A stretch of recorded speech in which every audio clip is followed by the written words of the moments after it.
So last part of this chapter is benzene.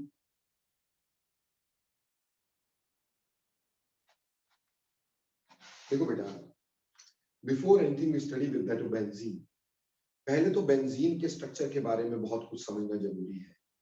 ठीक, देखो बेटा, बेंजीन का स्ट्रक्चर कैसे आया इसको समझना बहुत जरूरी है, और बेंजीन का स्ट्रक्चर होता कैसे है, ठीक, किस तरह का बनता है, ये थोड़ा समझना चाहिए हमें।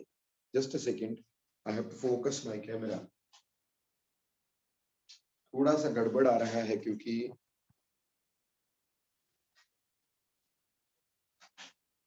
Okay, now it's okay. Okay, so benzene, देखो बेटा, बेंजीन जो है पुराने समय में इसको फीन बोला जाता है, फीन,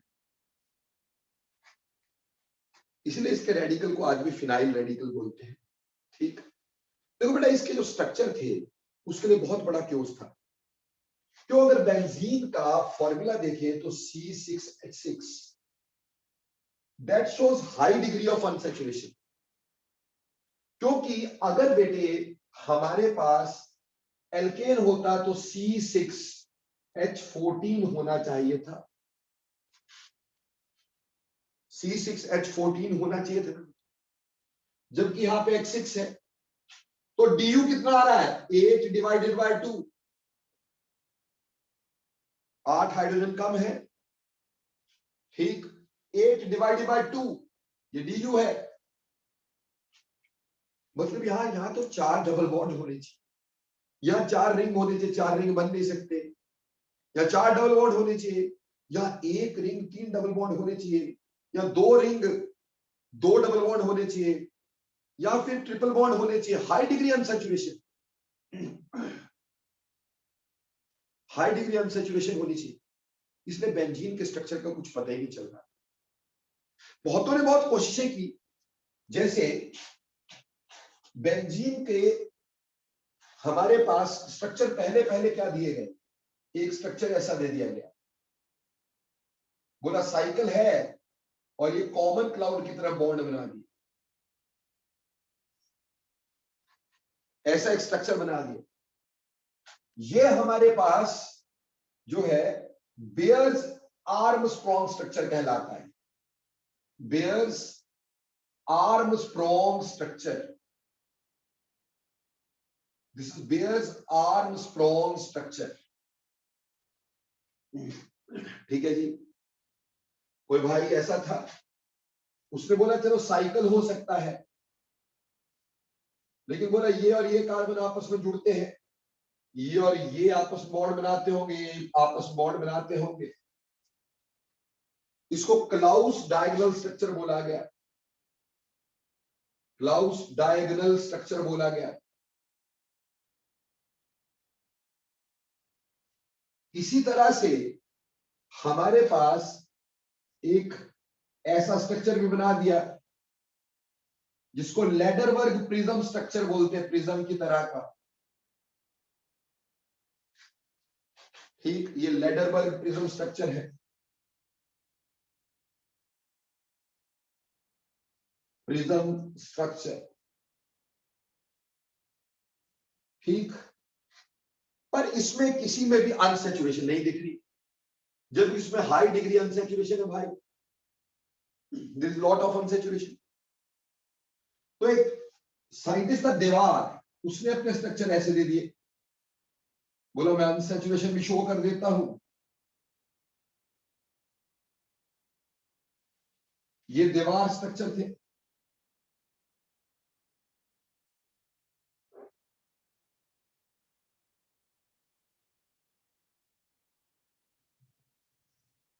ये दीवार स्ट्रक्चर था, बट प्रॉब्लम क्या थी कि अगर कार्बन सिंगल बॉन्ड कार्बन की बॉन्ड लेंथ देखें तो वो 154 एंगस्ट्रॉम्स या 154 एंगस्ट्रॉम्स की होती है। कार्बन डबल बॉन्ड कार्बन की बॉन्ड लेंथ देखें तो 134 एंगस्ट्रॉम्स होती है। लेकिन जब बेंजीन में बॉन्ड लेंथ निकाली गई बॉन्ड लेंथ इन बेंजीन जब स्टीरियो केमिकल स्टडीज में निकाली गई तो 1.38 angstrom I. So neither it was single bond nor it was a double bond, though it is very near to double bond, but it is not a double bond. Neither it is a single bond. So इस वजह से benzene के structure पे बहुत cues रहा. और एक भाई थे हमारे कैक्यूल, है ना, मैंने बड़ी बार इसकी स्टोरी शायद क्लास में आपका शेयर की है कि जब आप किस चीज को बहुत शिद्दत से चाहते हो तो मिलती मिलती है ना भाई. शाहरुख खान वाला डायलॉग याद होगा, है ना. तो वैसा ही यहाँ पे कि सुबह शाम कैक्यूल के दिमाग में सिर्फ एक ही चीज आती है, बेंजीन का स्ट्रक्चर, बेंजीन का स्ट्रक्चर, बेंजीन का स्ट्रक्चर. खाते पीते सोते जागते सिर्फ एक ही चीज सोचता है, बेंजीन का स्ट्रक्चर. एक दिन अपने फायर प्लेस के पास बैठा था और अपनी रॉकिंग चेयर पे बैठे बैठे अचानक उसकी आंख लग गई. पर सोते हुए भी क्या सोच रहा है, बेंजीन का स्ट्रक्चर. तो बेंजीन के बॉन्ड लगा रहा है सोते सोते भी. अचानक वो बॉन्ड सांप बन गए. परेशान कर रहे थे ना बड़े दिनों से, सांप बन गए. और एक सांप घूम करके अपनी ही चेन को लिक कर रहा था, अपनी ही टेल को लिक कर रहा था. वो मतलब घूम करके अपनी टेल को खा रहा था. At once Kekule woke. Yes, this is the structure of benzene. He got it. उसने कहा कि बेंजीन का स्ट्रक्चर हो ना हो इसी तरह का है. There is a cyclic structure with alternate double bonds, and because of alternate double bonds there will be resonance. इस रेजोनेंस के चलते हमारे पास ये स्ट्रक्चर ऐसा हो गया. रेजोनेंस भी हो सकती है और उसकी वजह से बेंजीन का स्ट्रक्चर हमारे पास इस तरह का आ गया जिसमें पार्शियल डबल बॉन्ड कैरेक्टर होगा. So neither it will be single bond nor it will be double bond, it will be partial double bond. So that justifies the bond length. That justifies the bond length. तो ये structure जो था ये Kekulé ने दिए थे, कैक्यूल्स structure of benzene. ठीक, तो कैक्यूल ने ऐसे स्ट्रक्चर बेंजीन के दे दिए और बोला यहाँ पे पार्शियल डबल बॉन्ड कैरेक्टर है और जिसकी वजह से हमारे पास यहाँ पार्शियल डबल बॉन्ड कैरेक्टर होने की वजह से बॉन्ड लेंथ ना तो कंप्लीट डबल बॉन्ड है ना कंप्लीट सिंगल बॉन्ड है, इन बिटवीन दैट है. ठीक, इस तरह बेंजीन का स्ट्रक्चर बना दिया गया. पर बेंजीन का जो ऑर्बिटल स्ट्रक्चर है उसके अकॉर्डिंगली आप देखें कि बेंजीन का हर एक कार्बन sp2 हाइब्रिडाइज्ड है. बेंजीन का हर एक कार्बन sp2 हाइब्रिडाइज्ड है. अब कार्बन में 4 बॉन्ड होते हैं, मतलब 4 ऑर्बिटल होते हैं. ठीक, कार्बन की कॉन्फ़िगरेशन एक्साइटेड कार्बन की 2s1 2p3 यानी s में 1 इलेक्ट्रॉन, p में 3 इलेक्ट्रॉन और मैं बोल रहा हूं हाइब्रिडाइजेशन sp2. इसमें सभी कार्बन sp2 हाइब्रिडाइज होंगे. sp2 हाइब्रिडाइज का मतलब हो गया कि हमारे पास trigonal planar structure like this. तो यहां पे भी trigonal planar structure like this. इस कार्बन का भी trigonal planar structure like this. इस कार्बन का भी ट्रायगोनल प्लेनर स्ट्रक्चर और ऑर्बिटल एक दूसरे को ओवरलैप कर रहे हैं लाइक दिस. यहां पे भी trigonal planar structure like this और इसका भी trigonal planar structure like this. ठीक, यानी हर एक कार्बन sp2 हाइब्रिडाइज्ड है. Each carbon is sp2 hybridised. जितने भी कार्बन है सारे के सारे sp2 हाइब्रिडाइज्ड है. और इसके ऊपर हाइड्रोजन यहां पे ओवरलैप कर रहा है, यहां ओवरलैप कर रहा है यहां ओवरलैप कर रहा है, यहां ओवरलैप कर रहा है, यहां पे ओवरलैप कर रहा है हाइड्रोजन, यहां पे ओवरलैप कर रहा है हाइड्रोजन। तो 6 हाइड्रोजन लगे हुए हैं। sp2 हाइब्रिडाइज्ड कार्बन जो कि ट्रायंगुलर प्लेनर है, उसके 6 हाइड्रोजन लगे हैं। This is 1 hydrogen, second, third, fourth, fifth, sixth. अब ऑब्वियस सी बात है कि हमारे पास ये जो sp2 हाइब्रिडाइज्ड कार्बन है, लाइक दिस, ठीक, इसमें एक ऑर्बिटल खाली होगा जिसमें एक इलेक्ट्रॉन होगा। तो ये ऑर्बिटल खाली वाला अनहाइब्रिडाइज्ड ऑर्बिटल की दोनों लोब शो करते हैं। हाइब्रिडाइज की एक लोब शो करते हैं ना भाई, छोटी वाली लोब्स मैंने शो नहीं किया, तुम कर सकते हैं, लाइक दिस स्मॉल लोब्स।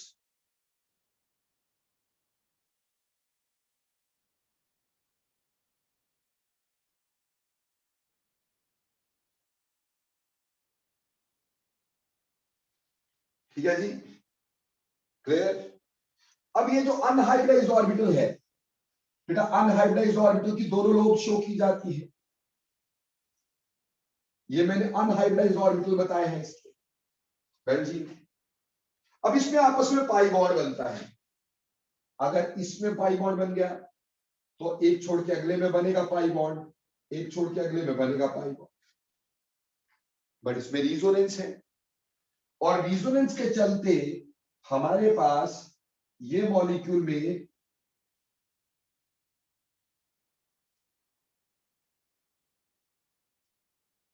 ये अनहाइब्रिडाइज्ड ऑर्बिटल, ये सारे अनहाइब्रिडाइज्ड ऑर्बिटल, ठीक। सी, पहले इधर बनाया था, अभी इधर बना देते हैं, फिर एक छोड़ के इधर बना देंगे, एक छोड़ के इधर बना देंगे। तो ऐसे unhybridised orbital forms pi bond, जिसकी वजह से बेंजीन, जिसके सारे कार्बन sp2 हाइब्रिडाइज्ड है, is a flat molecule.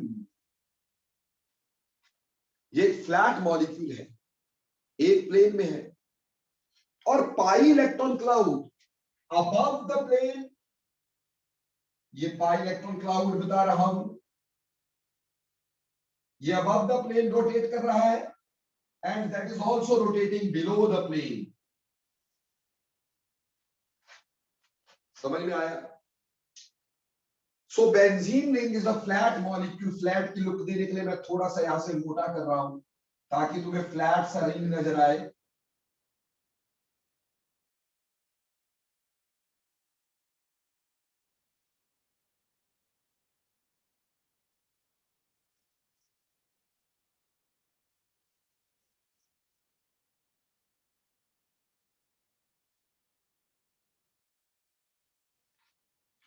So benzene ring is a flat ring, इसमें pi electron cloud above the plane rotate कर रहा है बेटा, और बिलो द प्लेन रोटेट कर रहा है बच्चे, and each carbon is sp2 hybridised.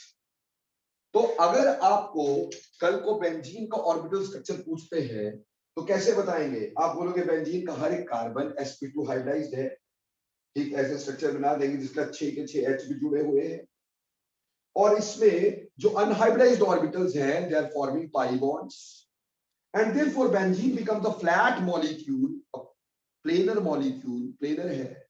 Pi electron cloud लाल वाला above the plane and below the plane rotate कर रहा है। जस्ट अ सेकेंड,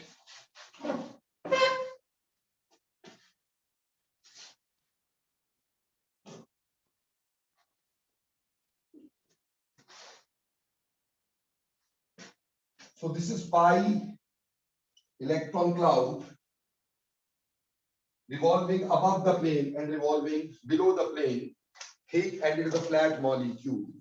तो बोलो बेटे बेंजीन का स्ट्रक्चर समझ में आया कि नहीं आया?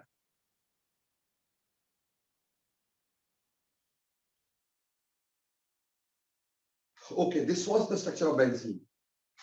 अब रही बात प्रेपरेशन ऑफ बेंजीन। देखो बेटा, बेंजीन की एज सच देखा जाए तो कोई भी खास प्रेपरेशन हमारे पास बेंजीन की नहीं होती है।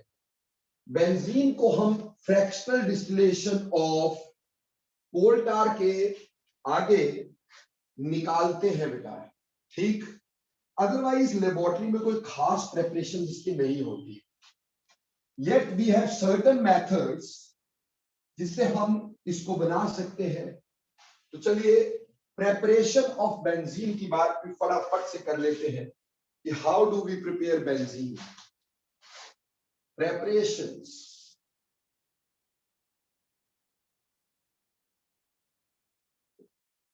देखो बेटा, प्रेपरेशन में अभी पहले हमने पढ़ा था, अभी 2 मिनट पहले पढ़ा, by polymerisation of alkyne, polymerisation of acetylene. अभी 2 मिनट पहले तुम्हें करवाया इसके बारे में, ठीक, कि आपके पास करना क्या होता है, एसिटिलीन को सील्ड आयरन ट्यूब में रखना है, सील्ड आयरन ट्यूब में रखना है, ठीक, at 373 kelvin, rather 873 kelvin, giving us benzene. तो ये प्रेपरेशन आपने पहले की थी कि नहीं की थी, बोलो फटाफट से। यस, ऐसे ही बेटा by reduction of phenol, phenol की रिडक्शन से भी हम इसको बना सकते हैं। कैसे? अगर बेटे हमने फिनोल लिया, फिनोल होता है बेंजीन के ऊपर OH, जैसे मैंने बोला बेंजीन को पहले फीन बोलते थे, OH कोल बोलेंगे तो फिनोल बन जाएगा ना ये। इसके ऊपर लगा देते जिंक। आपको याद होगा सर ने जिंक का क्या फंक्शन बताया था बेटा? What was the function of zinc? Electronegative element को बाहर निकालना। तो उसमें इलेक्ट्रोनेगेटिव एलिमेंट कौन सा है? ऑक्सीजन। उसको निकाल दो, बचा क्या हमारे पास? बेंजीन। लो जी, तो यहां से भी बेंजीन बन सकता है by reduction of aryl halides. बेटा अराइल हलाइड्स की रिडक्शन की जा सकती है। अराइल हलाइड मतलब जैसे मान लो यहां क्लोरोबेंजीन मैंने ले लिया, मैंने इसकी रिडक्शन की हाइड्रोजन के साथ इन द प्रेजेंस ऑफ निकल एटसेट्रा और प्लेटिनम एटसेट्रा, ठीक। जनरली यहां पे निकल अल्युमिनियम का अलॉय लिया जाता है विद NaOH, जिसको हमने पहले रैनी निकल के नाम से जाना था, ठीक। तो एक H इससे निकल जाएगा, बेंजीन बन जाएगा और बाहर निकलेगा HCl। So this is another method to form benzene. One another method जो कि +2 में डिटेल पढ़ाऊंगा मैं आपको, ठीक, दैट इज डीएमिनेशन। इसकी डिटेल अपन +2 में पढ़ेंगे। डीएमिनेशन, डीएमिनेशन का मतलब होता है removal of nitrogen, removal of nitrogen, ये डीएमिनेशन होती है। इसके लिए स्पेसिफिकली हम यूज करते हैं बेटा एक कंपाउंड बेंजीन डाइएजोनियम क्लोराइड। बेटा घबराना नहीं है, बेंजीन क्योंकि इसमें बेंजीन है, डाई यानी दो, एजो मतलब नाइट्रोजन, और इयम मतलब positive. Benzene diazonium, benzene diazonium और आगे क्लोराइड। तो रट्टा नहीं है यार, सिंपल नाम है बेंजीन डाइएजोनियम क्लोराइड।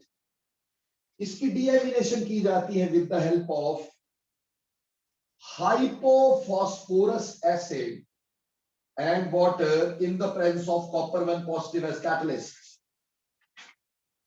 बेटे इसको बोलते हैं hypo phosphorous acid, phosphorous acid. बेटे दुनिया का सबसे स्टेबल मॉलिक्यूल नाइट्रोजन होता है, N2 निकल जाता है यहां से, बेंजीन रह जाता है, N2 रह जाता है, HCl बनता है, बाकी इसका एसिड ऑक्सीडाइज हो जाता है। तो डीएमिनेशन की डिटेल +2 में आपको करवाई जाएगी। बट डायजोनियम क्लोराइड को अगर हाइपोफॉस्फोरस एसिड और वाटर का हीट करो in the presence of copper, it gives us benzene. Clear बच्चों, समझ में आया? या फिर एक और मेथड होता है एल्कली फ्यूजन, या बोले हीटिंग बेंजीन सल्फ्यूरिक एसिड का salt. Heating salt of benzene sulfonic acid।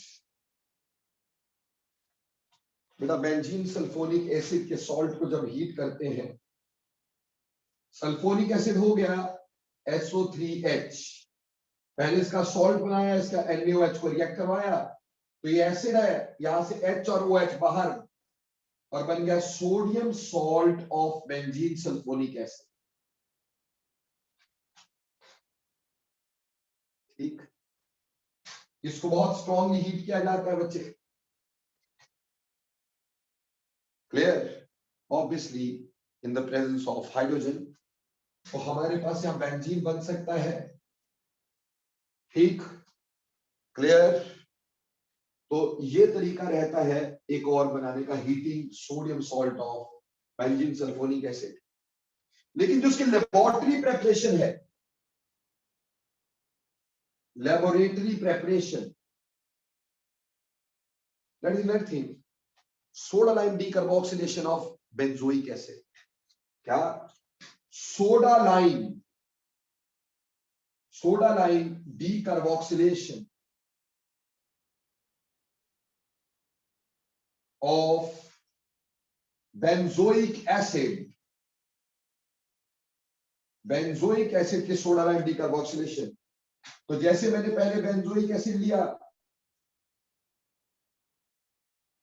उसको NaOH में डाला, सोडियम सॉल्ट बना दिया, और फिर सोडा लाइम लगाया। बेटे क्या इसकी डिटेल हमने की है कि नहीं? ऑलरेडी डन ना? तो बस यहां से बेंजीन बन जाता है।